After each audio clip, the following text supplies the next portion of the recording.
Welcome, my friend, to Next Level Change Success, a change conversation for leaders, project and change practitioners for today and tomorrow. My name is Therese Perez of myvirtualchangemanager.com, and I'm an experienced change and project professional and people leader with many years of experience in the industry. I love business, and I love the people side of business especially. So nothing lights me up more than seeing people use change management, project management, and strong change leadership to engage, motivate, and inspire people, and ultimately transform organisations. If you've heard about change management and have no idea of what it involves, then you're in the right place. If you know about change management, but you want to take your practices to the next level, then this is where you should be.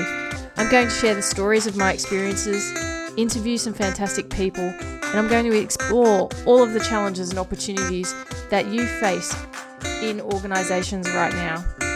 So please join me and let's go and have some fun. Hello. Welcome to another episode of Next Level Change Success. My name is Therese Perez and I am the founder of myvirtualchangemanager.com. Before I begin, I'd like to acknowledge that I am recording on Tharawal country and pay my respects to the traditional owners and custodians on the land on which I am recording. Well. Today's episode is all about consistency and change. And change is often seen as something that's a point in time, big bang, transformation. And yet it can be more further from the truth around how change happens over time, and especially how sustainable change is created. And the song that resounds in my mind is from Little Things, Big Things Grow. If you haven't heard that song, I think Paul Kelly sings it in Australia, and it's such a great song.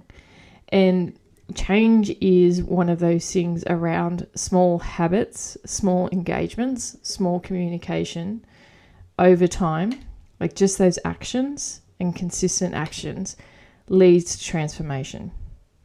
And a lot of change often is talked about insofar as needing, big bang, let's have all the bells and whistles, let's have events, let's do this. And then after the go live, there can be this real bit of buzz and then everything moves on. Yet true transformation means that there are continual celebrations. There are cyclical celebrations. There's method, there's repeated actions being taken, and that the change process is recognised, that starting from the time the origin of the idea and the strategy is put together and the solution is starting to be developed is when change actually starts to take form. Because through the discussions and getting people to consider what solutions can be put into place, whether you're then going to have an IT system enable that, a new process to enable that, a new policy to enable that, whether you're having to change your organisational structure to enable the transformation, that becomes just part of a constant narrative over a period of time, typically 2 to 3 years if you're looking at true transformation. And so I want to talk a little bit about this concept of consistency, because for some reason in my life, it's showing up all over the place. And I thought this is very, very relevant to the change conversation, because consistent interventions, consistent activity, knowing how to sequence and increase the rhythm of change intervention as you get closer to a go live, but then also sustain, but in a different way, that intervention rhythm post go live to ensure that there is embedment, is really, really important. It's about the rhythm, and it is very much about continually showing up. And the reason I talk, in my own life around that consistency aspect is I think we understand the benefits of consistent action in life in general, whether it be, in investing terms, people talk about the benefit of compound interest. And I find it a fascinating thing, because we're not often taught this in school, that's for sure. Maybe the school system's changed a little bit since I was there. But this concept of the earlier you start, which definitely is relevant for change, the earlier that change is involved, the earlier that communication and change happens and the engagement happens in your program, is going to yield better results when you get to the go live. The consistent action, the consistent communication, the engagement with those who are impacted is really critical. once again, the sooner you do it, the compounded benefit you get when you get to go live, and obviously the support you will have once go live has happened and for embedment. And so these things are really important. And oftentimes what can happen is there can be a bit of a paralysis, or there also can be too much noise within your organization to continue to connect and communicate regarding your change.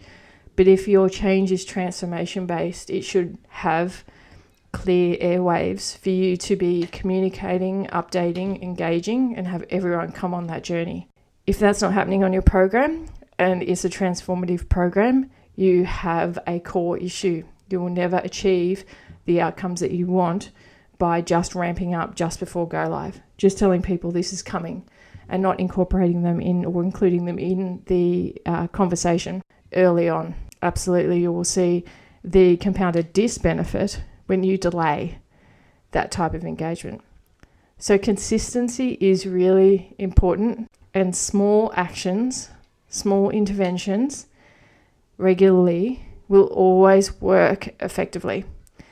Having good interrupts happen, and I think this is one of the key things we talk about with communication now in the change landscape. In the 10 years ago days, before really social media and all of those different distractions started to rewire our brains in a lot of ways, you could have a bit of a captive audience through email, and you could then go and have workshops, and then you could deliver. However, the communication landscape has changed so much that email is ineffective. So email is lost, that type of communication. And so you need to be more clever with your change interventions. You need to be more creative. So if you're working with communications teams, you need to really push that creative barrow. Having a theme, topic, bit of a marketing gimmick around your change will definitely help. Having in-person interventions, really key to connect, because that's when people can be present.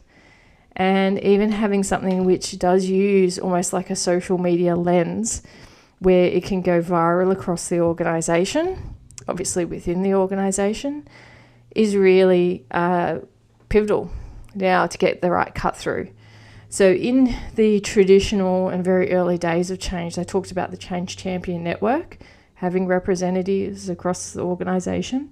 And that still does ring true to a degree, but more organisations, and dependent upon, I guess, the network and informal network across the organisation, you want the key influencers across your organisation to participate, to be visible in their support of your program if you're looking at a transformation program.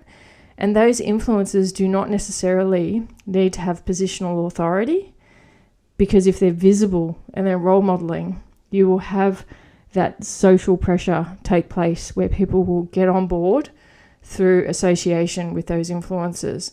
So these are the type of behavioural aspects that you might want to look at for your change. And once again, it's about consistent narrative, always looking at authenticity, because I'm a big believer in ensuring that you are matching your message to what is being delivered, so it helps reinforce trust. And you don't oversell a change, that you definitely line it up with this should be your experience, making sure that obviously what you're promising is what you're delivering. And then having people participate in that change actively. Can be small things. Out of little things, big things grow. And it is definitely the sum of all of those actions which will help with transformation. And oftentimes what I find, having worked on a lot of different transformations, sometimes in the early days I never realised that they were transformational programs until it was delivered, and then I was like, oh wow, okay, this is actually like quite fundamental on how we're doing things and changing things up. So sometimes early in my career I had that learning around, don't underestimate, the change in a system that you're introducing to someone's work environment and to the way they do things. And that was really just through experience. But certainly after so many years in this landscape, you understand that when you're partway through this journey, when it's a transformation type program, you may not feel like you're making much progress, but it is good to then look back and remember about the things and the transactions which have taken place, the deliverables which have been rolled out, the feedback that you've received, and the maturity in that process when you're rolling it out again and again and again. And that is the thing with transformational programs and having a lot of transformation work happen in an organization. The sum of those different things adds up over time, and you get that benefit of compounded effort. From a change maturity perspective, if you're forming and you've brought in change managers across your organization, but then you've had them join up to a change network of sorts, had them then create a PMO or a CMO, change management office, or a project management office, and over time capture the lessons, build that lessons library for the organization, have others who are onboarded and developing and delivering similar change to reference that lessons library, have a bit of that community of practice form up. You're going to reap benefits over the long term through those type of activities, and the maturity and efficiency that you will gain over time will just blow your mind. And I've seen that happen over a 1 to 2 year time frame. The difference in the scramble to deliver things, just get kind of foundation set, template set, get the right people into the organization to help manage change, and then actually building it into, well, now we can establish a change management office or a PMO, and then having that form up and the benefits over time of, I guess, the people who've walked the same road in the past. And it's very true if you think about life in general. We're always standing on the shoulders of giants who have gone before us and had to do the hard yards on establishing a bit of respect for change, a bit of respect, whether it be in any sort of movement or change which has happened fundamentally in organisations or in life, in the greater society. There's always people who have to be the pioneer. There's people who have to do the hard yards. Then there are those who can then continue to move it along. Then there are those who can mature it. Then there are those who can make sure that that practice, discipline never goes away. And I have used this catchphrase, the game of inches, which was in a Al Pacino movie, Any Given Sunday. And so I use this phrase called the game of inches, which Al Pacino has when he's a gridiron coach, in America, football, NFL coach, who talks about we're going to crawl and this is a game of inches and we'll take an inch and we'll keep going forward an inch. And sometimes the level of resilience you need, and to dust yourself off, reset, go forward again, dust yourself off, reset, hit a wall, go forward again. That is the resilience and level of energy sometimes you need to summon to move the change narrative forward. And especially the level of resilience you need to continue to dust yourself off, reset, move forward again. And these are the things that you do need to focus on when it comes to change, and especially for transformation. It is a game of inches sometimes. It is, we're going to get this in. We know it's not perfect, but we're going to put that stake in the ground so that we can dust ourselves off, reset, and then move forward again. And then when you look back, when you're across that score line, you look back and you go, wow, I didn't think we'd ever get here, but we did. And so just remember consistency, resilience, moving forward, taking the action, small steps, then end up in yards or meters, and then ends up, are you finally getting to that destination that you are after?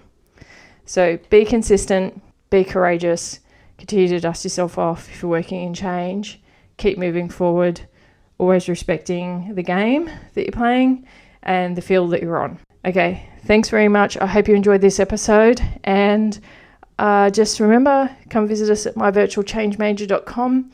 If you're enjoying this podcast, please do share it with others, whether family, friends, anyone in the industry who you think would benefit from hearing about change, how it operates, the way that they can address it, the psychology of it, how they can make progress. And thank you for listening. And just remember that change matters because your people matter. Have a great day.